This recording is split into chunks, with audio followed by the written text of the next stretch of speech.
Okay. Kuidas ülikoolid ja sellised teised õppeasutused teie e-gümnaasiumisse suhtuvad, et kuidas teil läbisaamine on selles suhtes, et et oletame, et inimene nüüd täna otsustab, et mulle see tundub väga äge see viis õppimiseks, et kas sealt edasi on teil mingisuguseid näiteks edulugusid, kus inimene ongi läinud ülikooli edasi või äkki mõni minister isegi on e-gümnaasiumi haridusega? No jah, meil on ajalugu, selle kooli ajalugu on nüüd selle jaoks natuke liiga väike, et meil alles eelmise aastaga sai siis täis see ring, et meil oli avatud kõik klassid gümnaasiumis, et kui me esimene aasta alustasime, siis oli meil ainult üks klass seal põhikooli viimases astmes ehk 9. klass ja siis gümnaasiumi esimene klass ehk 10. Ja siis me oleme orgaaniliselt kasvanud nii organisatsioonina kui ka töötajate arv.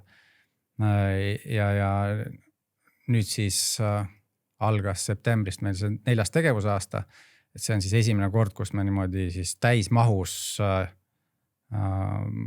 klasside komplekti mahus nagu toimetame. Et aga nüüd mul läks see küsimus meelest ära. Need edulood on, ma saan aru, siis teil alles ees, et te olete päris värske ja noor organisatsioon, ettevõte, et sisuliselt suure tõenäosusega neid edulugusid tulevikus tuleb, et kuna see õppevorm on lihtsalt selline e-õppevorm on selline, mis suure tõenäosusega tekitab selliseid olukordi, kus inimesed valivad selle e-õppe ja lõpetavad selle ja sealt edasi aktsepteerivad ka ülikoolid ja teised organisatsioonid seda kõige järjest rohkem, eks ole. Ja ei, igal juhul, et esiteks on vaja siin teada seda, et see tunnistus, mis meie kool väljastab siin tasem, näiteks põhikooli lõpus või gümnaasiumi lõpus, et see on võrdväärne teiste koolidega, et siin nagu mingisugust vahet ei ole ja et nii on. Et selle koha pealt see edasõppimise võimalus on kõigil võrdväärne, mis iganes koolide siis lõpetanud on. Aga mis ma nüüd omalt poolt jällegi see kasvatusteadlane minust nagu räägib, et ja see kogemuste baas ka, et läbi selle e-õppes osalemise on meie õppijal kindlasti tugevam enesejuhtimise tase kui mis iganes konkurentidel, sellepärast, et just meie õppetöö on teistpidi üles ehitatud, et see fookus on sellel õppijal endal ja see töö ise endaga. Ja see oskus, see on elukestev oskus, sest et esimene asi näiteks, kui õppija lõpetab gümnaasiumi ja läheb ülikooli, ma ka oma õpingutest mäletan, et kui ma seal gümnaasiumist tulin ülikooli, siis minu jaoks oli üpriski suur üleminek see, et kui suur vabadus. Keegi ei anna piitsa, et nüüd pead õppima ja kontrolltööd tegema, et öelda, et näed, siin on materjalid ja hakka õppima. Ja just, et tekkis nagu mõnes mõttes selline peatolek, et mis ma nüüd peale hakkan selle vabadusega, eks ju.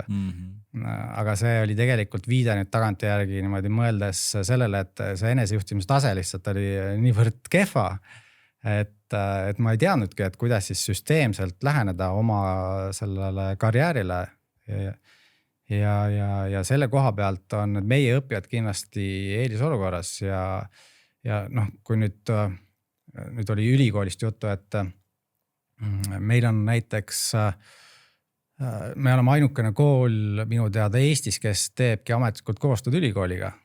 Tallinna ülikooliga meil on kohe koostöö memorandum ka selle kohta, kus siis ülikool pakub oma teadmust selleks, et meie seda süsteemi arendada ja nemad saavad siis teiselt poolt seda nii-öelda katseväli, kus nemad saavad siis neid sisendid oma teadustöö jaoks. See on selline win-win olukord. Et jah, et igatepidi on see edasiõppimise võimalused võrdväärsed teiste koolidega ja see sisuline kvaliteet, mina julgen öelda, et isegi suurem kui teistel koolidel.